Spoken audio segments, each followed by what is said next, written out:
Shall we sit down? Thank you. So, in the lead up to this conversation, I've gotten to know Mrs. Ghani, and you've shared with me a picture of Afghanistan that's very different from the one that I'm used to seeing. But I want to cut to the chase because we don't have a lot of time, unfortunately, to talk about all the things that we could. So with all the people we have in this room, Fortune 500 companies, international NGOs, donor agencies, media, what should we be doing differently based on what you have seen in Afghanistan? Thank you. Thank you for having me here. I'm glad to be with everyone. I have a lot to say. I try to say it in very little, and maybe I'll use a story. About 10 days ago, I was still in Kabul, and the head of a European International Aid Agency, who had just been appointed to Kabul as a res rep, came to see me. Usually they come for courtesy visit and to kind of exchange ideas. And he said, well, Mrs. Ghani, I'm going to need your advice and your protection. I said, okay, what's the story? He says, well, it seems like now when we go to the field, we get a lot of pushback. What's happening?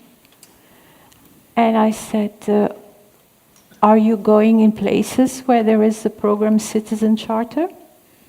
He looked at me. I said, you don't know what is Citizen Charter. Okay, do you know what the NSP was?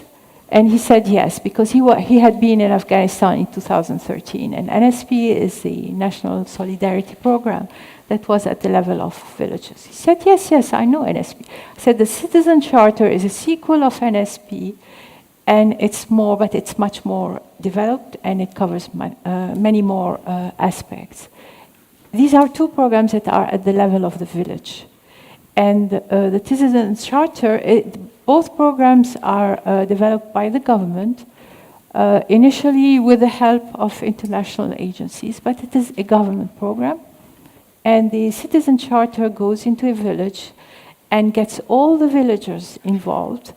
They make a map of their village. They see where they need roads, where they need a well, where they need a school. They decide what are their needs, and then they sit down and decide what are their priorities. And it is a program that is 50-50, so that there's always has to be the same number of women and men. So I said, if ever you happen to be going into an area where there is a Citizen Charter, and you're coming and you're saying, well, I've decided I'm going to put a school here. They're going to tell you, no, we don't want a school here. We wanted something else. So you get the pushback. He also wanted to deal with refugees and with of people that are affected with war, IDPs. And he said, we can't really cross the line to go. People are not allowing us to go. And, we used to be. I said, well, do you work with the Red Crescent, the Afghan Red Crescent? And he said, yes, we have dealings with them. I said, no, because this organization has maintained neutrality and can cross the line between different factions. And they have a modus operandi, and they have the whole setup. Maybe you could talk with them, and maybe you can work through them. And he said, no, we want to be considered as neutral ourselves. And I said, wait a minute, you are a Westerner, and Westerners have bombed these people. How can you be neutral? This is what I want to say about what the international organizations need to be more aware of. They need to be aware of the changes that are happening on the ground, that a government is establishing itself and is starting to have programs, and that people are buying into these programs. And they also need to understand how they are being perceived and work with that.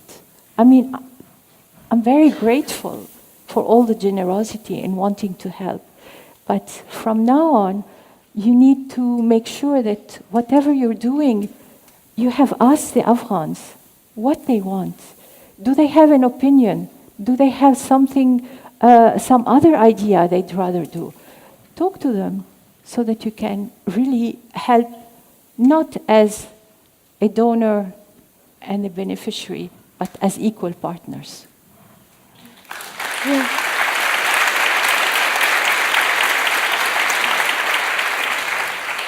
Well, I think this is, what you present is that there has been a change in Afghanistan, and now local civil society is ready to lead.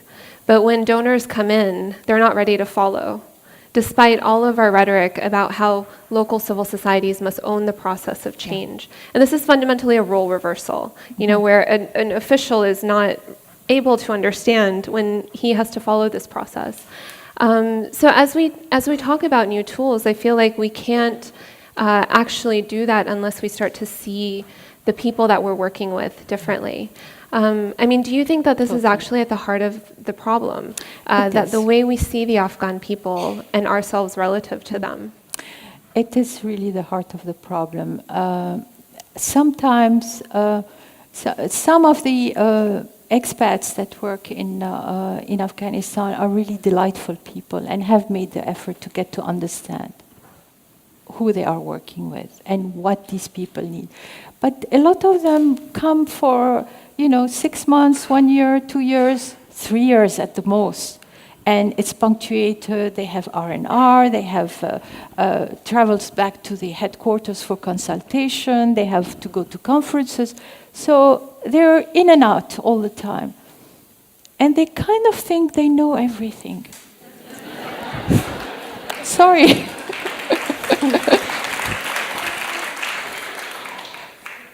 Basically, and I think a lot of organizations have come to this conclusion, at least on paper.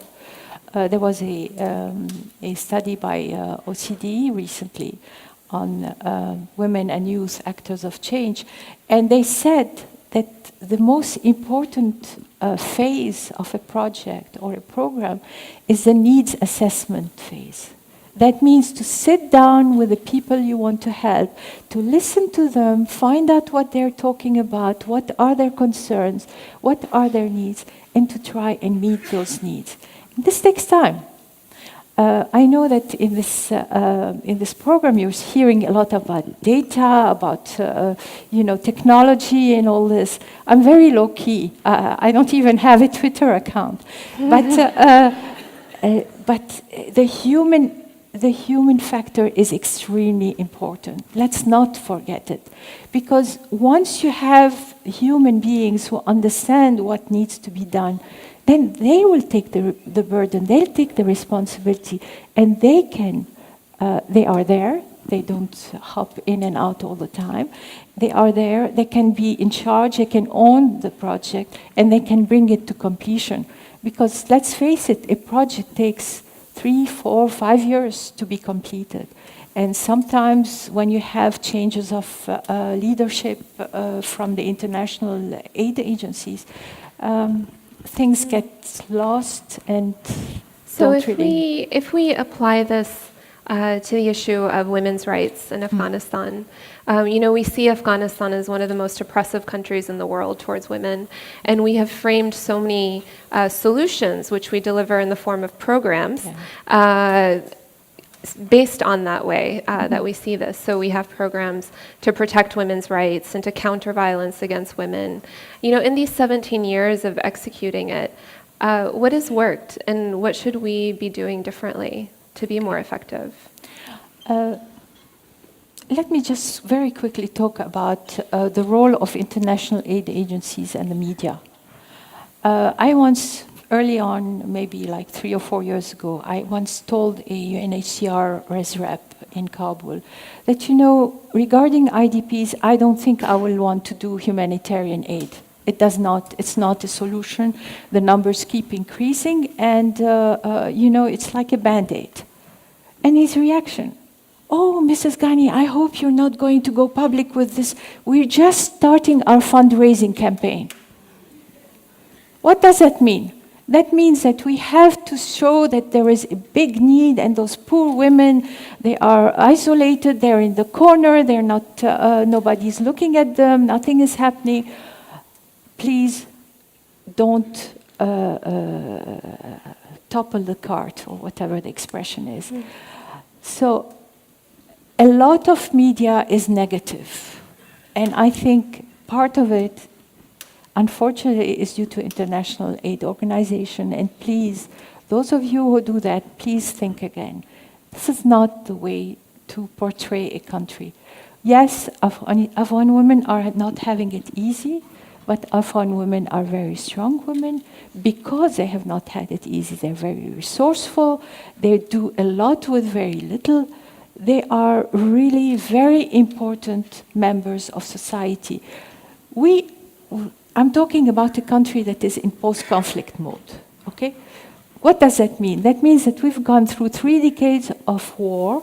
That means our society has been completely destroyed. People, families, we have people outside or inside the country, but everywhere. They're no longer a unit. It's a society that needs to be rebuilt. And so because of that, we need to help rebuild. We need to help, like when you have a child, if you tell the child, oh, you're stupid, you're ugly, you think, the child is going to be a problem.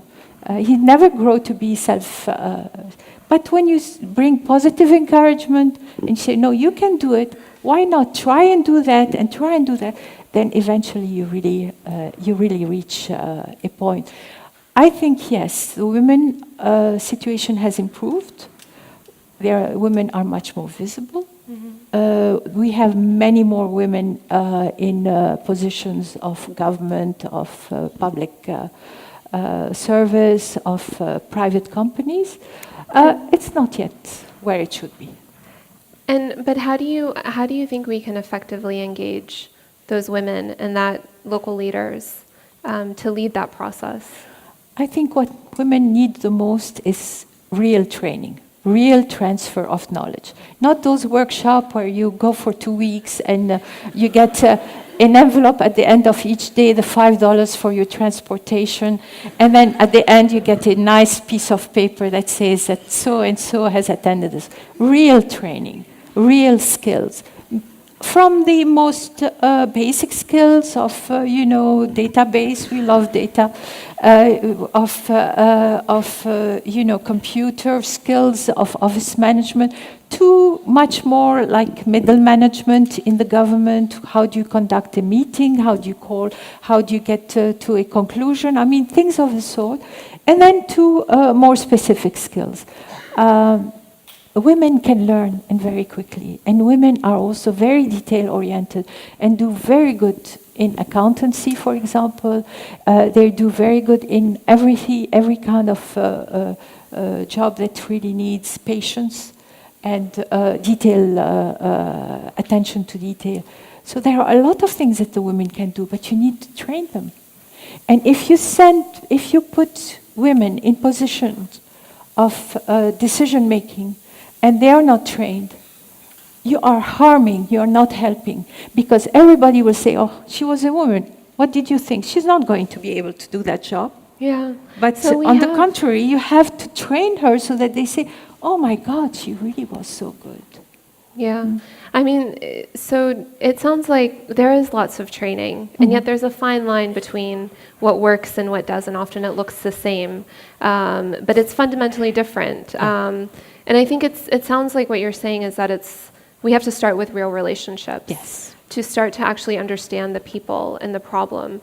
And that may completely surprise us in terms of the types of problems we end up tackling compared to the ones we thought we needed to tackle. And maybe from there, a kind of new way of engaging with a different Afghanistan, which is changing, can emerge. One of the reasons I'm wearing the veil today, the scarf, is because I'm speaking in the name of millions of women. Probably there are 16 million of women in Afghanistan. But also because I wanted you to be accustomed to seeing persons wearing a scarf, and yet she has ideas, yet she can express herself, yet she is a human being.